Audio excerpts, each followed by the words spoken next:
अक्सर आपके बड़े बूढ़ों ने आपसे कहा होगा, ये संसार दुखों का मूल है और ईश्वर भक्ति उस दोस्त से दूर जाने का मार्ग है। किंतु सोचिए, यदि ये संसार दुखों का सागर होता तो क्या नियति आपको यहाँ जन्म लेने देती? क्या ईश्वर यहाँ पर अवतार लेते? जब समस्याओं पर हमारा वश नहीं चलता, हम आरोप लगाते हैं इस संसार पे, वहाँ के लोगों पे।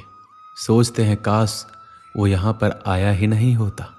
एक किसान बंजर धरती पर जाता है और अपने परिश्रम से उसे लहलहाते खेत में परिवर्तन करता है। एक दर्जी जिसके पास एक सामान्य सा वस्त्र आता है, अपने परिश्रम से उसे एक सुंदर वेश में परिवर्तित कर देता है। आप भी परिश्रम कीजिए। यह महत्वपूर्ण नहीं है कि आप किस संसार में आए, यह महत्वपूर्ण नहीं है कि आप यहाँ कैसे आए। यदि कुछ महत्वपूर्ण है तो वो है कि जब आप गए तब आप इस संसार को कैसा छोड़ के गए। तो ये सोच के जिए कि जो किसी के लिए नर्क है उसे किसी का स्वर्ग बनाकर निकलोगे तो आपका जीवन और आपका संसार दोनों धन्य हो जाएंगे। श्री कृष्ण कहते हैं, इंसान कितना भी परिश्रम कर ले या मन्नतें कर ले, समय से पहले किसी को कुछ नहीं मिलता। जिसको कभी कुछ नहीं मिला उसने समय की प्रतीक्षा नहीं की। जीवन में जितना संघर्ष करोगे सफलता की कीमत उतनी ही अधिक होगी, क्योंकि हीरे को तराशने में कई जख्मों से गुजरना पड़ता है।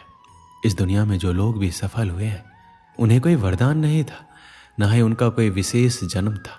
वो अपनी मेहनत और कर्मों से ही महान बने हैं। जो मनुष्य धोखे से या कूटनीति से सफलता हासिल करता है वह सबसे बड़ा पापी होता है, क्योंकि शायद उसने किसी जरूरतमंद का जीवन तबाह किया हो। किसी कार्य के प्रति अगर आपका नजरिया तथा लगन है तो वह कार्य ना जानते हुए भी आपको आधी सफलता तो दिला ही देता है। किसी भी अच्छे कार्य को शुरू करने के लिए कभी भी शुभ मुहूर्त की तलाश ना करें, क्योंकि शुभ मुहूर्त तो वही था जब आपने उसके बारे में सोचा था। बाहरी सुंदरता की ओर कभी भी आकर्षित मत होना, क्योंकि अक्सर खूबसूरती में कई राज समाये होते हैं। जो काम आपसे हो सकता है वो कभी भी दूसरों से मत कराना, क्योंकि अक्सर लोगों में गलतफहमी उत्पन्न हो जाती है। कर्मों की गति इतनी प्रभावशाली होती है कि वह मरने के बाद भी आपका पीछा नहीं छोड़ती।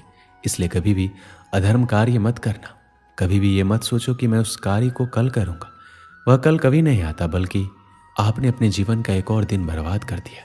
जब भी हम किसी के लिए बुरे शब्दों का प्रयोग करते हैं तो वह हमारे ऊपर ही हावी होते, क्योंकि उसमें दूसरे का कोई दोष नहीं होता।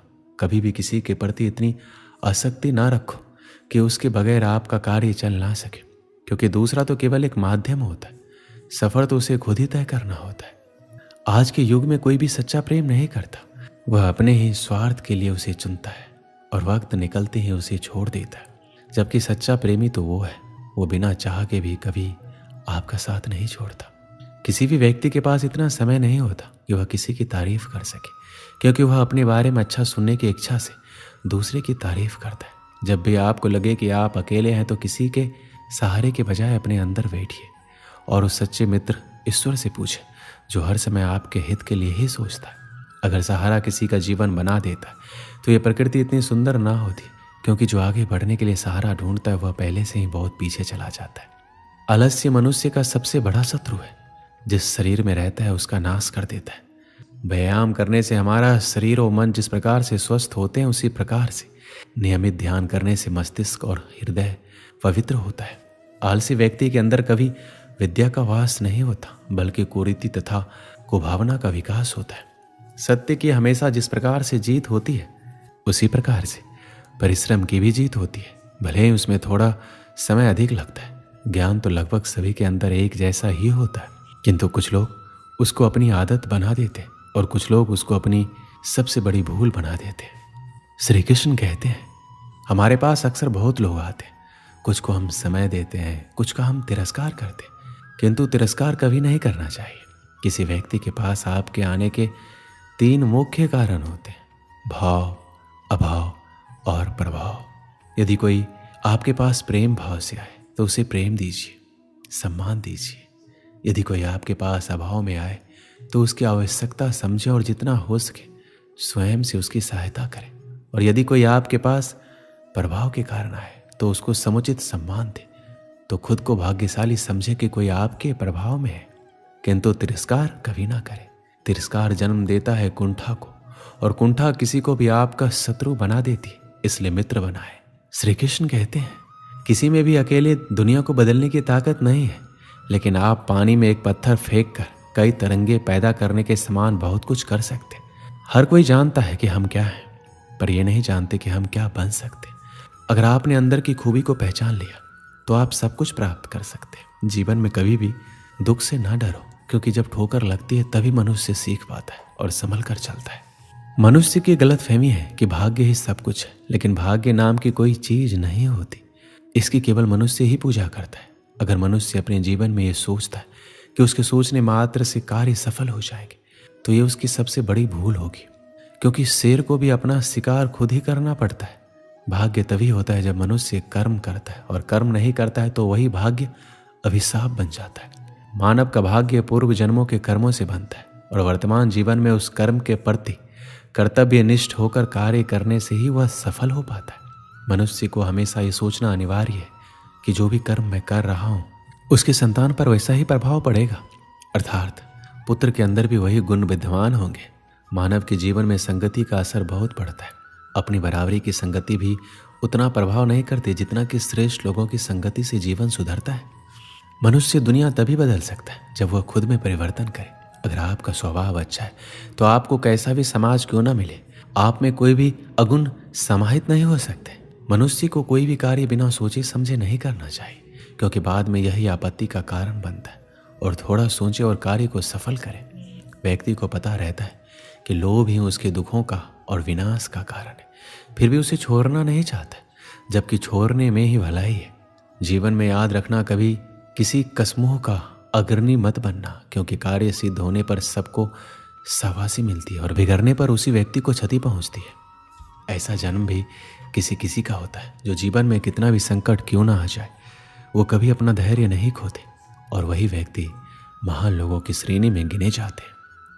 एक राज्य में श्याम नामक युवक रहता था। एक बार उसने राजा के किसी आदेश की अवहेलना कर दी। अपने आदेश की अवहेलना राजा को कतई गवारा नहीं था। जो भी उसके आदेश की अवहेलना करता दंड का पात्र बनता। श्याम को भी सैनिक बंदी बनाकर राजा के समक्ष ले गए। बाहरी दरबार में राजा ने उसे मृत्यु दंड सुनाया। अपने मृत्यु दंड पे श्याम बोले, महाराज, आपके द्वारा दिया गया मृत्यु दंड सिरोधार्य है, किंतु मृत्यु पूर्व मेरा आपसे एक निवेदन है, और वो ये है कि मुझे कुछ समय प्रदान किया जाए ताकि अंतिम बार मैं अपने परिवार से मिल सकूं। राजा ने एक सिरे से उसका यह निवेदन अस्वीकार कर दिया। तुम पर कैसे विश्वास किया जा सकता है? यहाँ से जाने के उपरांत तुम वापस नहीं लौटे तो तुम्हारा यह निवेदन स्वीकार योग्य नहीं है।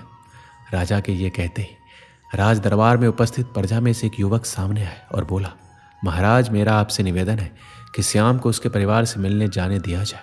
उसके आते तक मुझे बंदी बनाकर रख लिया जाए। यदि वह वापस ना आए तो उसके स्थान पर मृत्युदंड दे दिया जाए। युवक की बात सुनकर राजा आश्चर्यचकित रह गया। पहली बार ऐसा कोई व्यक्ति सामने था जो किसी अन्य के लिए अपने प्राण देने पे तत्पर था। राजा ने पूछा, कौन हो युवक, और इसका स्थान क्यों लेना चाहते हो? महाराज, मेरा नाम कन्हैया है, मैं श्याम का मित्र हूँ। मुझे पूरा विश्वास है कि अपने परिवार से मिलकर ये वापस अवश्य आएगा। राजा ने सैनिकों को कन्हैया को बंदी बना लेने का आदेश दिया और श्याम को परिवार से मिलने की अनुमति दी। श्याम को 6 घंटे का समय दिया गया, जिसमें उसे अपने परिवार से मिलकर वापस आना था।